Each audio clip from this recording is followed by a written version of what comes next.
Welcome to the video help with physics problems for Physics 1A.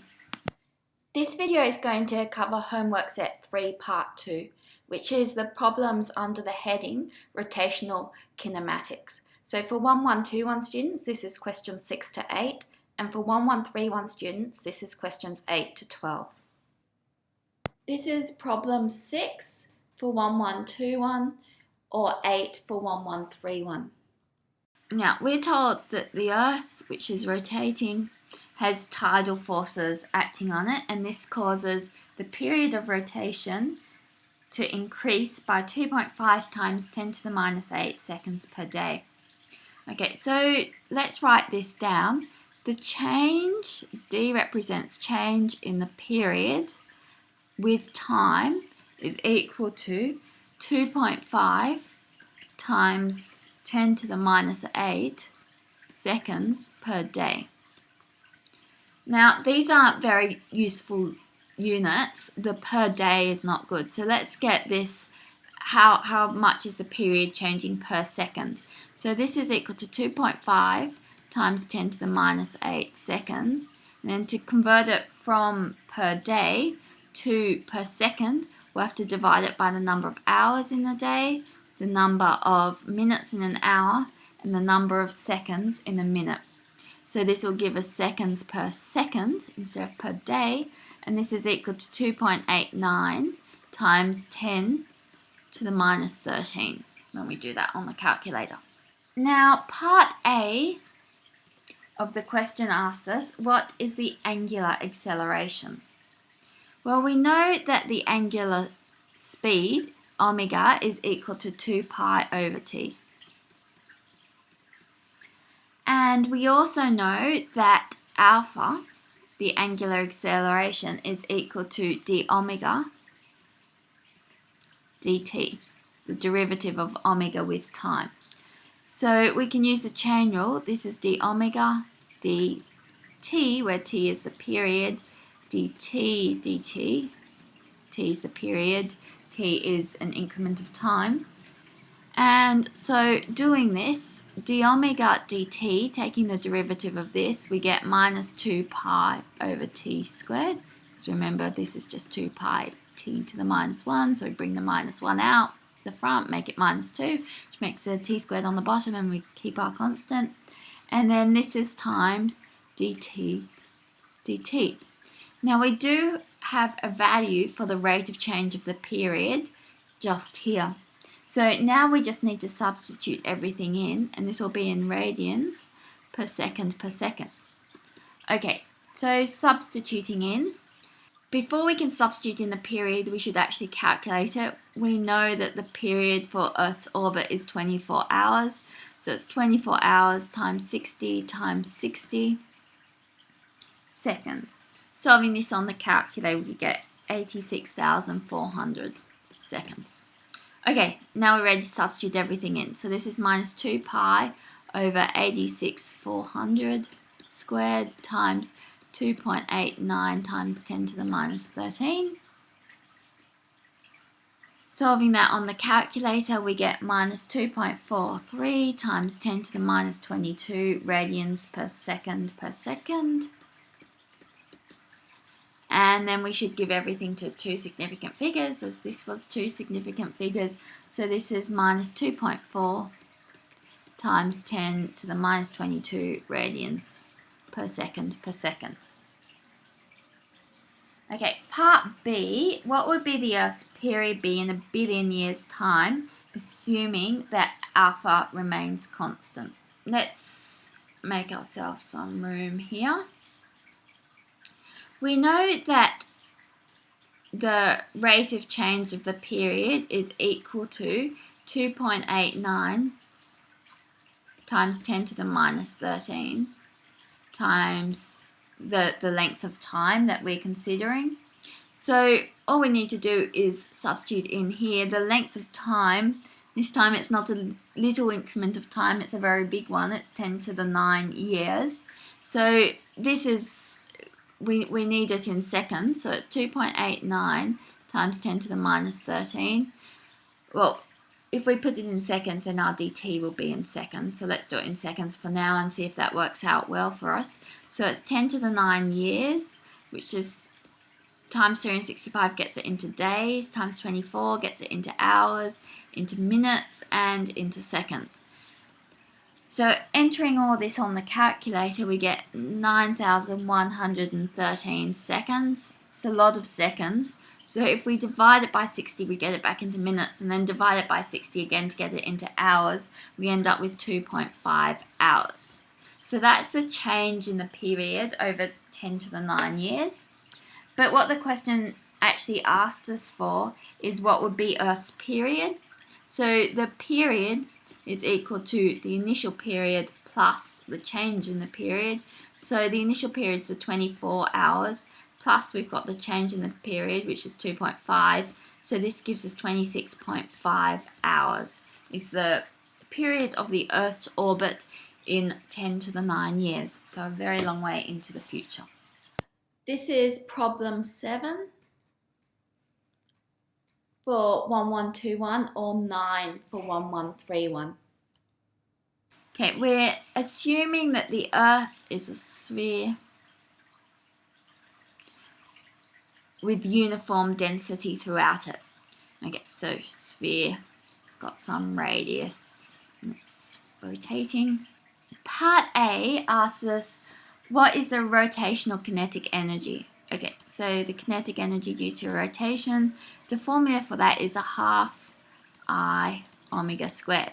So we need to work out the moment of inertia and the angular speed of the Earth. Okay, now the Earth's a sphere, so the moment of inertia of a sphere is given by 2/5 mr squared, which is equal to 2/5. The mass of the Earth is 6.0 times 10 to the 24 kilograms times the radius squared, which is 6.4 times 10 to the 3 kilometers. So putting that in meters. Okay, so solving this on the calculator, we get 9.83 times 10 to the 37 is the moment of inertia. So what's that? Kilogram meters squared. Okay, so we've calculated the moment of inertia. Now we need to calculate omega. So omega is equal to 2 pi on t. T is the period of rotation of the Earth, so that's 2 pi. We need it in seconds, so it's 24 hours times 60 minutes times 60 seconds. Solving this on the calculator, we end up with 7.27 times 10 to the minus 5 radians per second. Okay, now we can substitute everything into this equation. So the kinetic energy of rotation is a half times 9.83 times 10 to the 37 times 7.27 times 10 to the minus 5 squared. Solving that on the calculator gives us 2.5977 times 10 to the 29, which to two significant figures is 2.6 times 10 to the 29 joules. Okay, part B says, suppose this energy could be harnessed for people's use. For how long could the Earth supply 1 kilowatt hour of power to each of the 10 to the 10 people on Earth? Okay, so the time it could supply for is given by the total energy over the rate of energy use. So this is 2.6 times 10 to the 29 divided by the rate of energy use. So we're told that there are approximately 10 to the 10 people on Earth and that they are using 1 kilowatt. So that's 1,000 watts. Okay, so entering this into the calculator, we get 2.5978 times 10 to the 16 seconds. Seconds isn't very useful. Let's get that into years. So to get it into years, we divide it by 365 days, 24 hours, 60 minutes, 60 seconds. Solving that on the calculator, we get 8.2 times 10 to the 8 years. Now this was only a very approximate number, so we shouldn't really give the number this precisely. So we can say that this is around about 10 to the 9 years. This is problem 10, which is a 1131 only problem. In this problem, we've got an inclined plane. It's inclined at an angle theta is equal to 30 degrees. We've got a pulley here, and this pulley we're not told is weightless. It's actually got a mass equal to m, and it's got a radius is equal to 0.1 meters. So we can't ignore this pulley as we usually do. We've got a hanging mass here, m1, which has mass 9 kilograms. And there'll be a tension force here acting upwards, pulling that up. And we've got another mass, m2, which is 3 kilograms. On this plane, it has a force T2 upwards. There is a frictional force acting against this, and the coefficient of kinetic friction is equal to 0.10. In this question, we're asked to find the acceleration of the blocks and also T1 and T2, the tension between the pulley in mass 1 and the pulley in mass 2. So this question's more complicated than what we've seen before, but we go about it in exactly the same way. So we use Newton's second law to write down the expression for the total forces and acceleration acting on each of these blocks. So let's consider block 1. We've got m1a is equal to, the big force acting on it pulling it down is m1g, and then there's T1 pulling it up. Those are the only two forces acting on this block. Let's call that equation 1. Okay, now let's consider block 2 here. Now to do this, we've got m2g acting downwards. And remember, we have to consider the component of the weight force parallel to the plane and perpendicular to the plane. So this is 30 degrees here. So this is m2g sine 30. That's the weight force pulling it down the plane. And then m2g cos 30. That's the weight force pushing it down into the plane. So we have the normal reaction force, which has the same magnitude as this. So that'll tell us that our frictional force will be equal to mu k m2g cos 30. Okay, so let's write down our expression for this second block.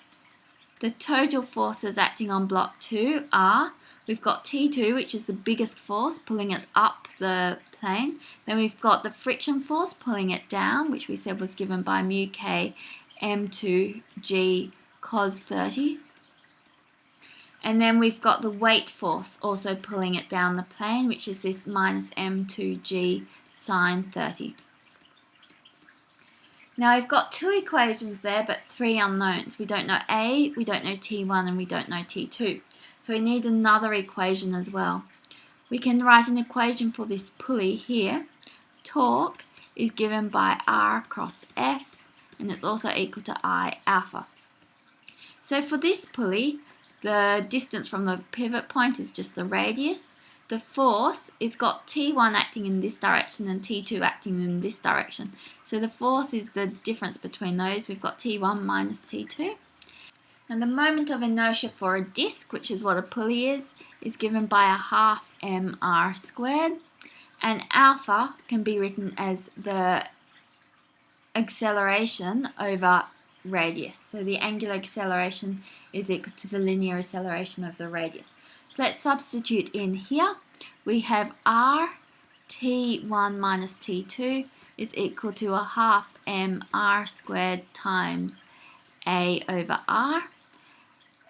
Let's get T1 and T2 together. So T1 minus T2. Now when we divide by the r, we're dividing by r squared. So these will actually all cancel. And we'll have this is equal to a half ma. So let's call that equation 3.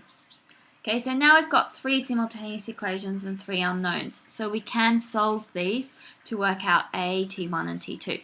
So if we do 1 plus 2 plus 3, we'll add this to this side. So we've got the acceleration, we've got m1 plus m2 plus a half m, capital M. And now this T1 will cancel that T1, so we're left with just M1G on this side, and this T2 will cancel this minus T2. So we've got minus mu K M2G cos 30 minus M2G sine 30. And so solving for the acceleration, we just divide by this. We can substitute in all our numbers. We've got 9 times 9.8 minus 0.1 times 3 times 9.8 cos 30 minus 3 times 9.8 times sine 30 over m1 plus m2 plus a half m, so 9 plus 3 plus half times 1 is 0.5. Solving that on the calculator, we end up with 70.953 over 12.5, which gives us 5.67, or just to two significant figures, 5.7 meters per second as the acceleration. So now we found A, we've also been asked to find T1 and T2. So to solve T1, let's substitute into equation 1. We've got T1 is equal to M1 G minus A, so that's 9 times 9.8 minus 5.7.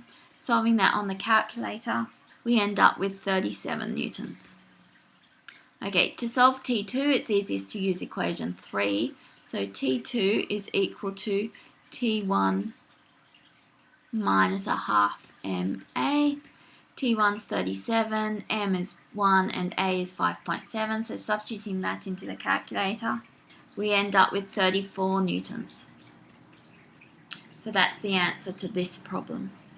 This is problem 8 for 1121 or 11 for 1131. In this problem, we've got an inclined plane. It's at an angle theta, and it's got a height h. And we've got a uniform sphere up here. It's got radius r, mass m, and it's rolling down the plane.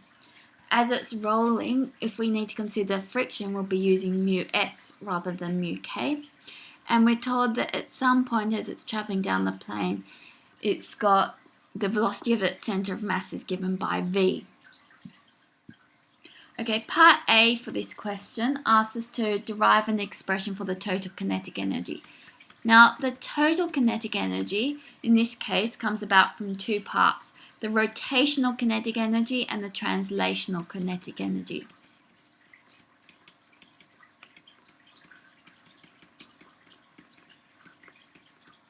So the translational kinetic energy is just the kinetic energy due to the movement of the center of mass, so that's capital M V squared, and the rotational kinetic energy is given by a half I omega squared. Now this is a sphere, so we've got I is equal to 2/5 mr squared, and we know that V is equal to omega r, which tells us that omega is equal to V on r. Okay, so we can substitute this in here. We've got a half mv squared plus a half times 2/5, 2's will cancel, mr squared, and then omega squared, so this is V on r squared. Okay, so we've got a half mv squared. This r squared will cancel with this r squared, and we'll actually end up with a 1/5 mv squared. Okay, so just adding these together, let's put them over 10. We've got 5/10 mv squared plus 2/10 mv squared, so that's 7/10 mv squared. So that's the total kinetic energy. Okay, part B, it asks us what is the angular velocity of the sphere when it reaches the bottom of the inclined plane. So we need to find omega.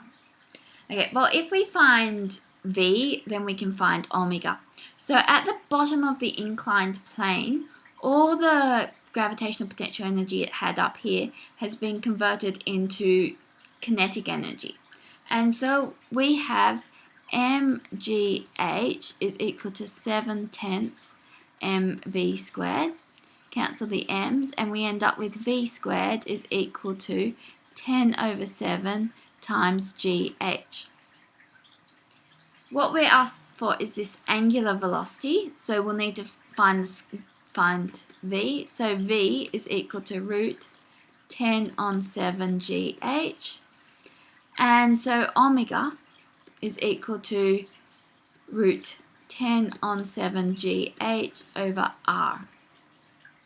Part C, we're asked to find the magnitude of the linear acceleration down here. We've got its final velocity here, so we can use v squared is equal to v naught squared plus 2ax, where x is the distance travelled. So we need to work out what this x is. We know that h is equal to x sine theta, and so x is equal to h over sine theta. That's the distance it's travelled down the slope. The initial velocity was 0. So we've got 10 over 7 gh, that's v squared, is equal to 2a times h over sine theta. So a is equal to 10 over 7 gh times sine theta over 2h. Okay, let's simplify. The h's will cancel out, this 2 will cancel and give us a 5, and so this is 5 on 7 g sine theta. Okay, part D, it asks us how long does it take to roll down the plane given that it starts from rest. So let's use x is equal to ut, which is 0, plus a half at squared. We've got the acceleration now, and so t squared is equal to 2x over a. So x is 2h over sine theta on a, so this is on 5, 7 g sine theta. And so this is equal to 14 on 5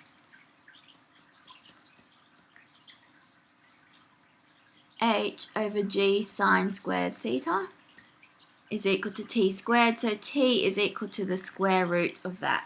And that's the answer to that problem. This is problem 12. It's a 1131 only question. In this problem, we have a rod which is pivoted about a point. So here's our rod. It makes an angle theta, so it oscillates backwards and forwards, making an angle theta. The length of the rod is L. The rod's of uniform density, so the center of mass is in the middle of the rod. So this is L on 2, L on 2, and we're told that the distance from the pivot point to the center of mass is given by x. The mass of the rod is m, and the total length is L. So part A asks, what is the torque acting on the pendulum when its angular displacement from the vertical is theta? Okay, now there's two ways to do this, the easy way and the hard way. The easy way is to say that this is equivalent to having all the mass at the center of mass, so at this point here. So if we do that, then torque is equal to R cross F, and so the distance from the center of mass, which is what this R is x.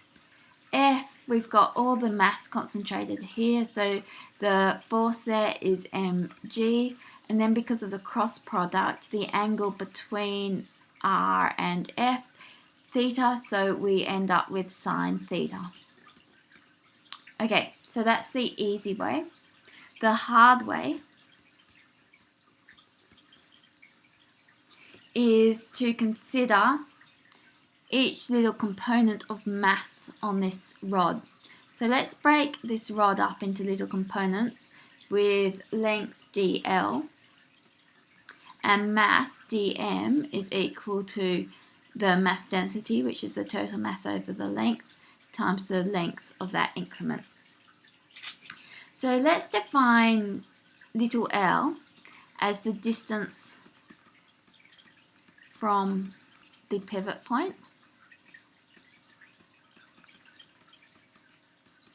Now the bits up above the pivot point will cancel out an equal length for the bits below the pivot point, because this rod is of uniform density, and torque, the direction up above, is R cross F, so that's coming up out of the page, and this is going down into the page, so this part and that part will cancel each other out. So to get the torque, in this case we have to add up. Now we want to add up from here to here.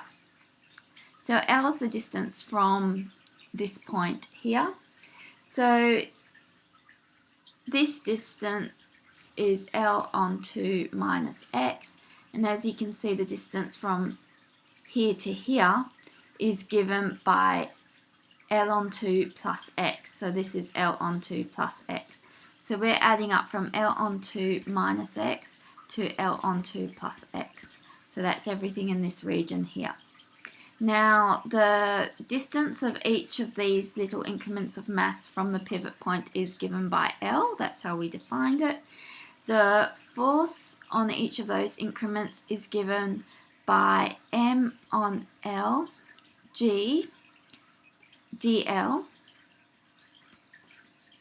and then because of this cross product we still have a sine theta.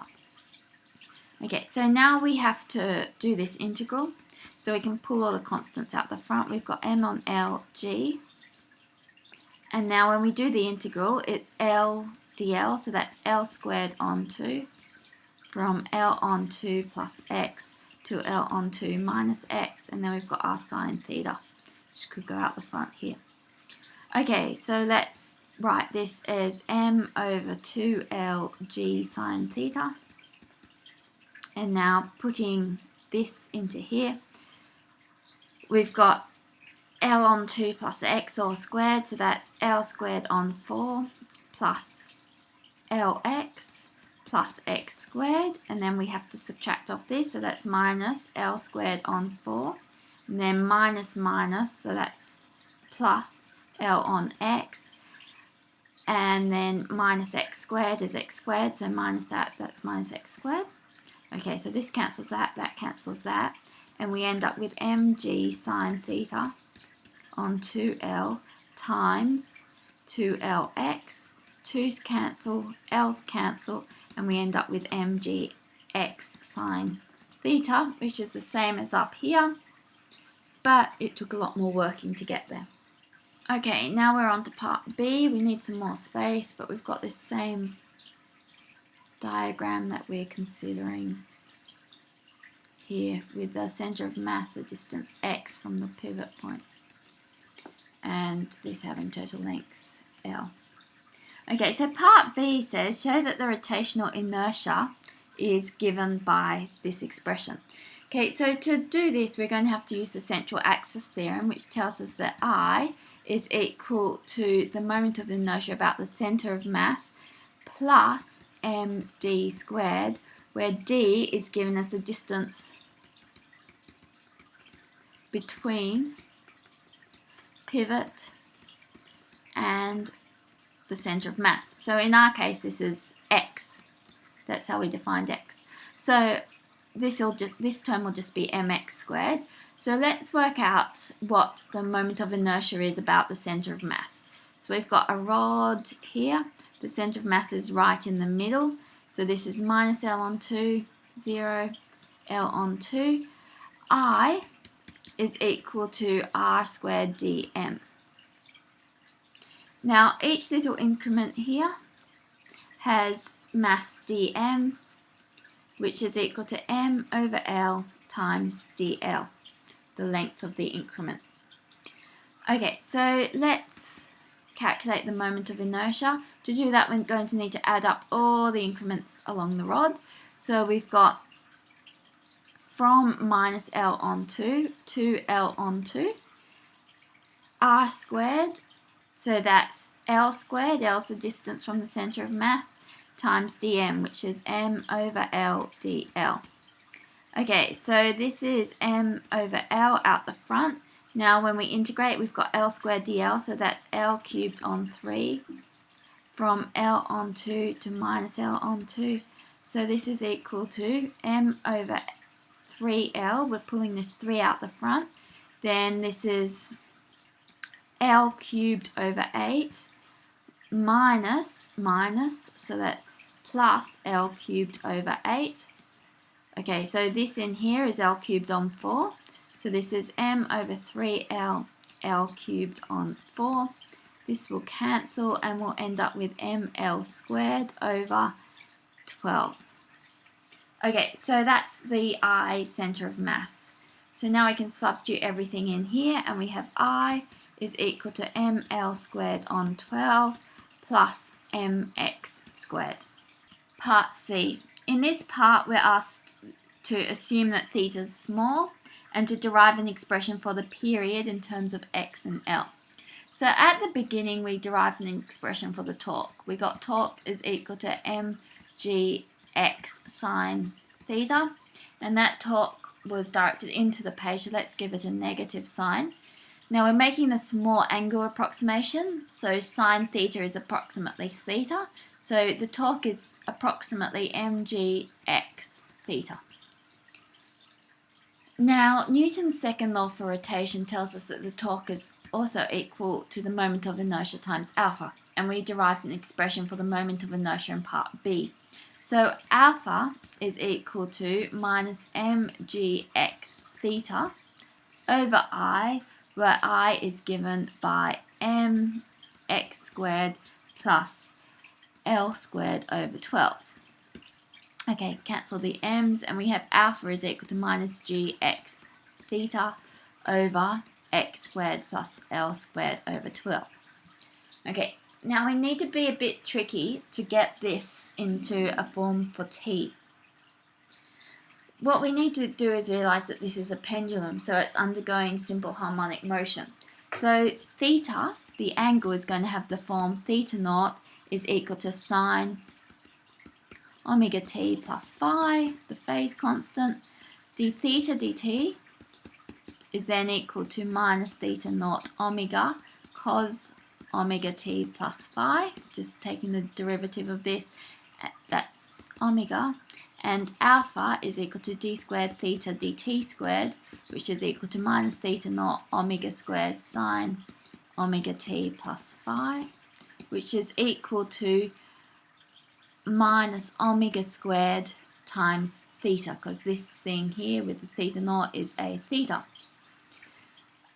Okay, so this is equal to minus omega squared theta, and so we have omega is equal to gx over x squared plus L squared on 12 to the 1/2. And omega is defined as 2 pi on t. So rearranging this, we end up with t is equal to 2 pi times x squared plus L squared over 12 all over gx to the 1/2. And that's our expression for the period in terms of x and L. Part D, now we're asked to find the minimum value of x, well, the value of x for which t is a minimum. So we derive the expression for t, that t is equal to 2 pi x squared plus L squared over 12 over gx to the 1/2. Okay, now if t is a minimum, t squared will also be a minimum. So let's just write this as t squared over 4 pi squared is equal to x squared plus L squared over 12 gx. Okay, now if t is minimum,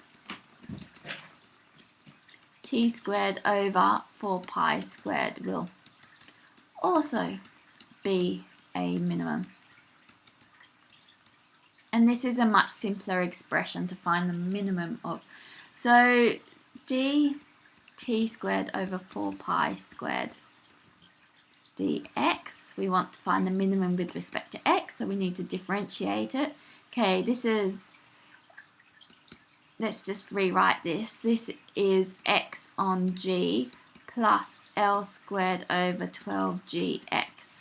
So now we take the derivative of this with respect to x, so we end up with 1 on g plus minus, L squared over 12gx squared. For a minimum, we set this equals to 0.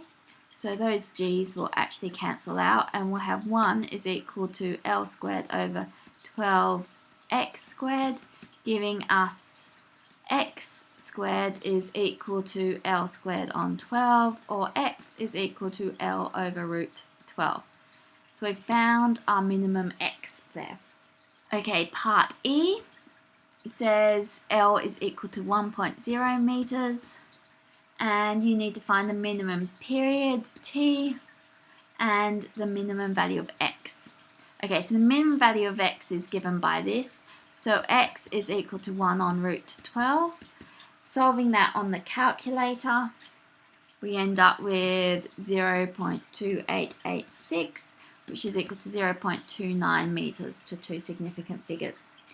Okay, now we need to substitute all of this back into here to get our minimum period. So this is 2 pi times x squared, so 0.2886 squared, plus L squared, which is 1 on 12, over 9.8 times 0.2886, or to the 1/2.